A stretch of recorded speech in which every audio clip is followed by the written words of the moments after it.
tinuring nila ako pamilya sa loob ng 10 years ngayon na. So, malaya ako sa bahay, hindi kami nag-aaway, minsan nga, mas matapang pa ako sa amo ko. Pero still, tinanggap nila ako, nag-trust nila sa akin.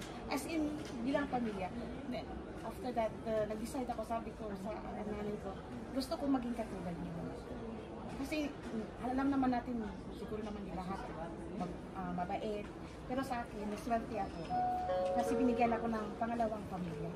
Kaya nag-decide ako na mag-Muslim. Ngayon, malaya ko kahit saan ako pumunta. Trust sila sa akin. Sabi ko nga, nasa Egypt ako nakastay for 5 years na. Mag-isa lang ako doon. Malaya ako nakakalabas. Hindi sila nagsabi na, o saan ka nagpunta. O ano ginawa mo, walang ganun. Pag umuwi ako, lahat ng mga expenses ko, kasalubong ko sa pamilya ko, sila nagbibigay, damit ko, lahat-lahat sila. So wala akong expenses sa bahay. Malaya ko magkakain. Kung ano kinakain nila, ganun sa akin. Yun lang, kaya nag-decide ako na katulad nila. Alhamdulillah.